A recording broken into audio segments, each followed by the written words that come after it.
आज हम स्टार्ट ले रहे हैं चैप्टर 26 से, जो कि कैपेसिटेंस एंड डाइलेक्ट्रिक्स के, और ये पेज 803 पे है। यहाँ पे सबसे पहले हम डिस्कस करेंगे that what is a capacitor and what is capacitance, और फिर हम मुख्तलिफ टाइप्स डिस्कस करेंगे कैपेसिटर के और उनकी इंडिविजुअल कैपेसिटेंसेस हम डिराइव करेंगे। यानी हम पैरेलल प्लेट कैपेसिटर स्टडी करेंगे, हम सिलेंड्रिकल कैपेसिटर और स्फेरिकल कैपेसिटर स्टडी करेंगे, क्योंकि यही 3 ज्योमेट्रीज हमारे पास हैं।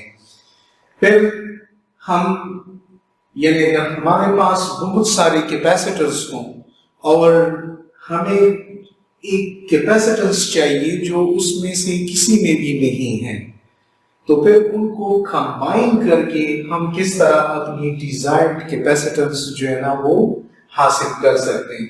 तो उसके लिए हम 2 कॉम्बिनेशन पढ़ेंगे कैपेसिटर के, एक पैरेलल कॉम्बिनेशन और एक सीरीज कॉम्बिनेशन। और इसी तरह किसी भी सर्किटरी में पैरेलल और सीरीज दोनों साथ भी हो सकते हैं, डिपेंड करते हैं उसकी सर्किटरी पे। और क्योंकि हम कैपेसिटर्स में जब चार्ज स्टोर करते हैं तो वहां पे एक पोटेंशियल एनर्जी जो है ना सेव हो जाती है, क्योंकि प्लेट्स के दरमियान पोटेंशियल आ जाता है। वो पोटेंशियल लाने के लिए हमने कुछ काम किया होता है और वो काम एज अ पोटेंशियल एनर्जी जो है ना वो स्टोर हो जाता है कैपेसिटर में। और फिर लास्ट में हम पढ़ेंगे the role of dielectrics in a capacitor, यानी हम अब बजाय वैक्यूम या एयर के अगर हम उसमें से मुख्तलिफ डाइलेक्ट्रिक्स, यानी एयर भी एक मटेरियल है, इसी तरह और मटेरियल हम उसमें रखते हैं और ये मटेरियल कंडक्टर नहीं होने चाहिए, उसकी रीजन हम डिस्कस करेंगे, ये डाइलेक्ट्रिक होने चाहिए। तो वो कैपेसिटेंस पे क्या फर्क जो है ना वो डालते हैं, हम ये भी पढ़ेंगे। सबसे पहले हम स्टार्ट लेते हैं कैपेसिटर से कि कैपेसिटर है क्या, कैपेसिटर हम किन मकासद के लिए जो है ना वो इस्तेमाल कर सकते हैं, और उसके बाद हम डिस्कस करेंगे capacitance. So the first one that we are addressing is that what is a capacitor?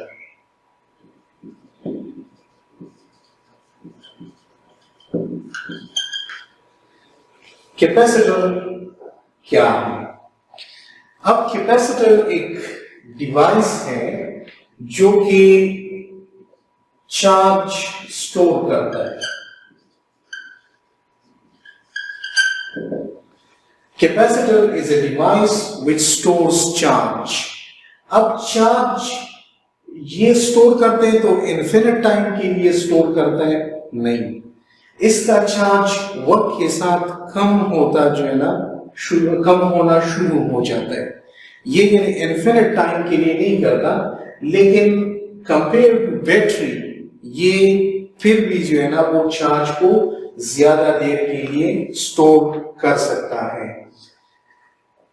अब जब हम कैपेसिटर को लेते हैं तो कैपेसिटर एक 2 प्लेट्स हैं जिन पे हम चार्ज जो है ना वो बैटरी के साथ इसे कनेक्ट करते हैं और हम इनको क्लोजली स्पेस रखते हैं। यानी फर्स्ट यही है कि हम इनको क्लोजली स्पेस रखें, यानी ये पैरेलल प्लेट्स है और इन पे चार्ज हम जो है ना वो ले आते हैं। चार्ज इन पे किस तरह ले आते हैं कि हम इन्हें कनेक्ट करते हैं बैटरी से, और ये अगर पॉजिटिव टर्मिनल है बैटरी का और ये नेगेटिव टर्मिनल है बैटरी का, तो इन प्लेट्स को हम इनके साथ कनेक्ट करते हैं। ये पॉजिटिव और ये नेगेटिव। तो अब होता क्या है कि ये जो वोल्टेज है ये यहां पे जाहिर आएगा क्योंकि हम वायर से कनेक्ट कर रहे हैं और ये मेटल प्लेट्स हैं। तो जो वोल्टेज यहां पे है यानी पॉजिटिव टर्मिनल, तो ये पॉजिटिव बन जाता है और ये ऑटोमेटिकली नेगेटिव बन जाएगा क्योंकि टर्मिनल जो है ना वो ये कनेक्टेड है इधर से। तो यहां पे एक चार्ज आ जाता है जिसे हम प्लस क्यू कहते हैं और यहां पे चार्ज आ जाता है फॉर एग्जांपल माइनस क्यू। तो इनके दरमियान एक इलेक्ट्रिक फील्ड जो है ना वो बिल्डअप हो जाता है। जो ही हम कनेक्ट करते हैं फील्ड बिल्डअप होना शुरू हो जाता है और फिर ये चार्ज उस वक्त तक फ्लो करता है जब तक ये वोल्टेज, फॉर एग्जांपल हम एक 12 वोल्ट बैटरी कनेक्ट करते हैं, जब इनके दरमियान भी पोटेंशियल डिफरेंस जो है ना वो 12 वोल्ट हो जाए तो फिर फ्लो ऑफ चार्ज जो है ना वो स्टॉप हो जाता है।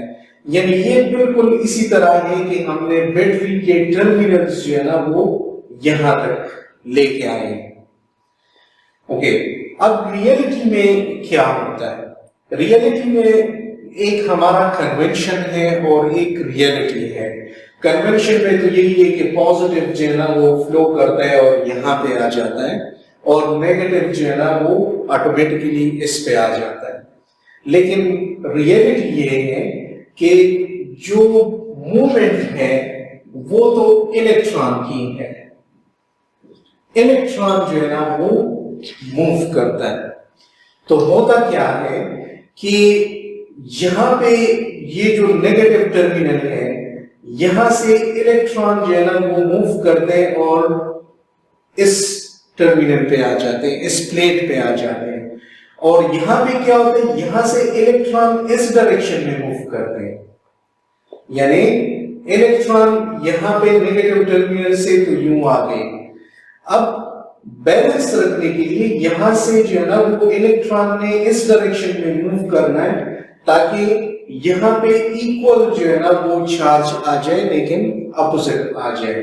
तो रियलिटी में मूवमेंट कैपेसिटर की इसी तरह होती है। हम ये भी कह सकते हैं कि रियलिटी में हम कैपेसिटर के एक प्लेट को चार्ज करते हैं, दूसरा खुद ब खुद चार्ज हो जाता है।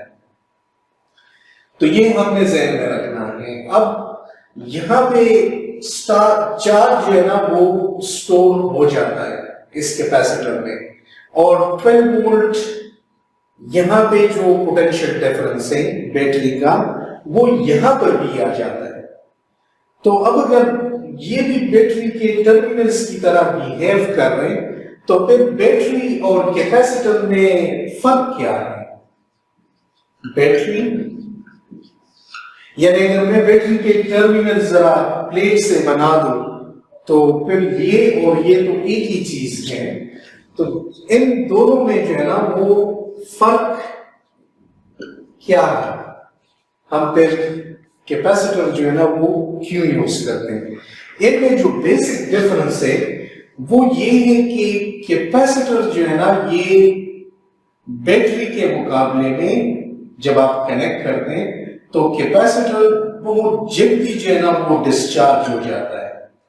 तो लेस टाइम ये तकरीबन मिली सेकेंड में जो है ना डिस्चार्ज हो जाता है, कंप्लीटली नहीं होता। अप टू 67% जो है ना ये डिस्चार्ज हो जाता है मिली सेकेंड्स में। कुछ चार्ज को ये मेंटेन रखता है। तो यही वजह है कि हम जब बैटरी से अगर ले रहे हैं करंट तो वो यानी टाइम लेगा, वो इतना क्विकली जो है ना वो बैटरी डिस्चार्ज नहीं होगी। लेकिन हम अगर कैपेसिटर ले रहे हैं तो कैपेसिटर जो है ना वो विद इन मिली सेकेंड्स पूरा करंट दे देते हैं। तो जहां पे हमें ज्यादा करंट की जरूरत होती है यानी एकदम हमें करंट चाहिए तो वहां पे हम कैपेसिटर जरूर यूज करेंगे, जिसको हम उर्दू में कह सकते हैं कि जहां पे हमें झटका चाहिए होता है तो वो झटका जो है ना वो ज्यादा एकदम करंट का आना जो है ना वो करेगा। तो कैपेसिटर उस झटके के लिए जो है ना वो यूज होता है। कैपेसिटर का एक दूसरा नाम भी है सर्किटरी में, लोग इसे कंडेंसर के नाम से भी जो है ना वो जानते हैं। तो इसका एक और नाम कंडेंसर भी है। तो इसी वजह से बैटरी और कैपेसिटर में फर्क ये है जिसको हम यानी बैटरी से डिफरेंशिएट करते हैं इसी फर्क की वजह से, क्योंकि ये वेरी क्विकली डिस्चार्ज हो जाता है, मिली सेकेंड में, मीन्स इन अ फ्लैश ये डिस्चार्ज हो जाता है। हम चार्ज बिल्डअप करते हैं और जो ही हम कनेक्ट करते हैं यानी हम इसे डिस्चार्ज करते हैं तो ये एकदम हमें बहुत सारा करंट दे देता है। और यही वजह है कि आपने मुख्तलिफ डिवाइसेस पे देखा होगा, मुख्तलिफ इंस्ट्रूमेंट्स और डिवाइसेस पे इसी तरह का एक सिंबल होता है जो डेंजर का सिंबल है। येलो कलर में कुछ इस तरह होता है और यहाँ पे लिखा हुआ होता है कि डू नॉट ओपन।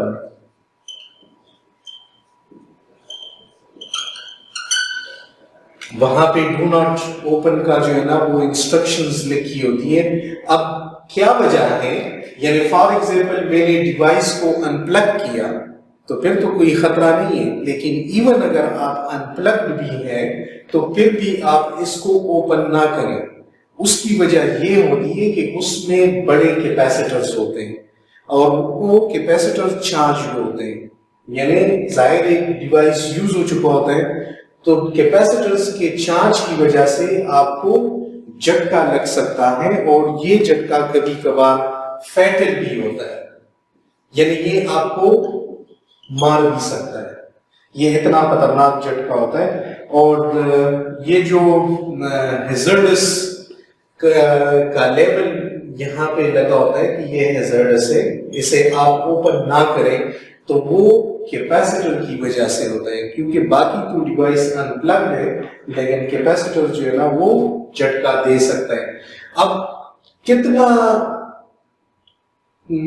कितनी कैपेसिटेंस हो तो फिर हमें जो है ना वो झटका लगेगा और या वो फेटल हो सकता है, इसको हम थोड़ी देर में जो है ना वो पढ़ते हैं कि वो कितना होता है, क्योंकि हम जब कैपेसिटेंस को डिस्कस कर लेते हैं तो फिर हम उस पे आ जाएंगे कि कैपेसिटेंस जो है ना वो कितनी कैपेसिटेंस हो या कितना वोल्टेज यहाँ पे बिल्ट हुआ हो तो वो खतरनाक होता है या वो फैटल होता है।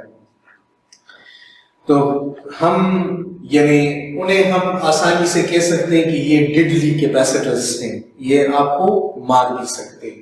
ओके, तो क्वेश्चन अब ये है कि कौन सी यानी कैपेसिटेंस की कितनी वैल्यू जो है ना वो हैजर्डस हो सकती है। इस क्वेश्चन को जो है ना वो टैकल करने के लिए जो हम एक मेडिकल डिवाइस से जो है ना वो हम जानते हैं डिफिब्रिलेटर। डिफिब्रिलेटर वो मेडिकल डिवाइस है कि जब किसी का जो है ना वो हार्ट बंद हो जाए तो यहाँ से उसको जो है ना झटका देते हैं और ये बड़ा कंट्रोल्ड झटका होता है, यानी इससे फिर जो है ना हार्ट काम करना शुरू भी कर सकता है और अगर जिंदा आदमी को दे दिया जाए तो हार्ट जो है ना वो स्टॉप भी हो सकता है।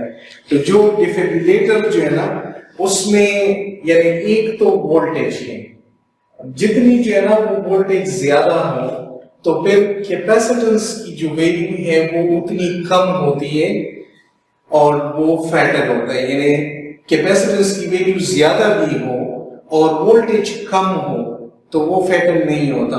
लेकिन अगर वोल्टेज ज्यादा है, वहां पे चार्ज जो बिल्डअप है वो ज्यादा है और कैपेसिटर की कैपेसिटेंस कम भी हो तो वो फैटल हो सकता है।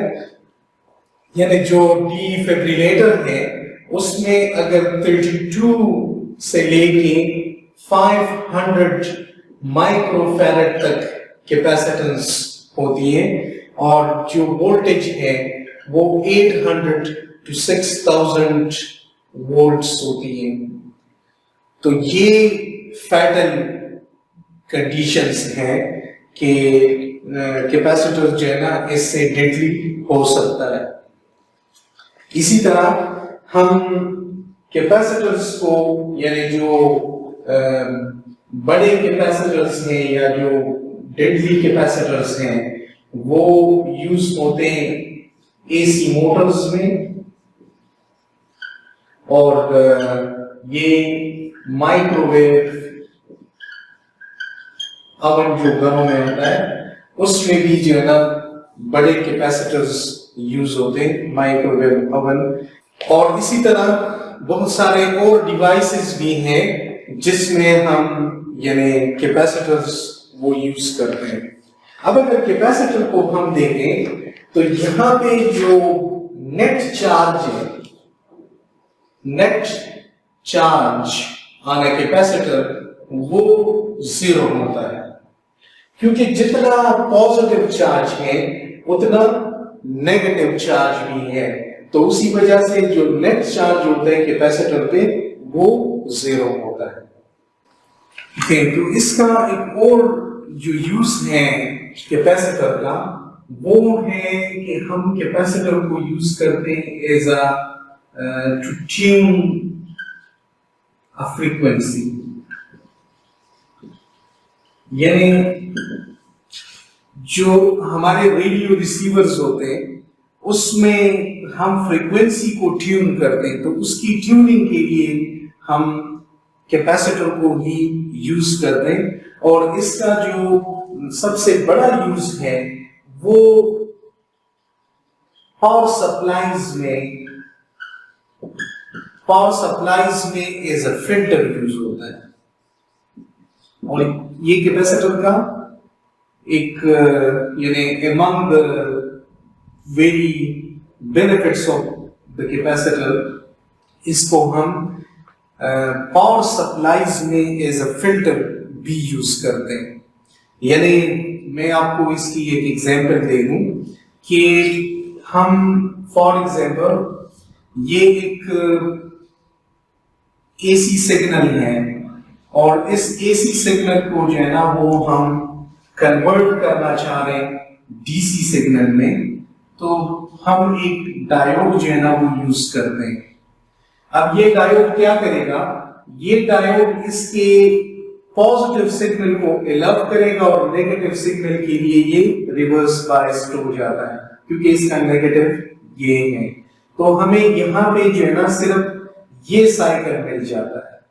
और अगर हम एक और डायोड को इस कॉम्बिनेशन में लगा दें, यानी इसके अपोजिट कॉम्बिनेशन में अगर इस तरह हम लगा दें एक और डायोड को, तो वो इसके नेगेटिव साइकिल को यदि पास करेगा और पॉजिटिव को जो है ना वो छोड़ेगा।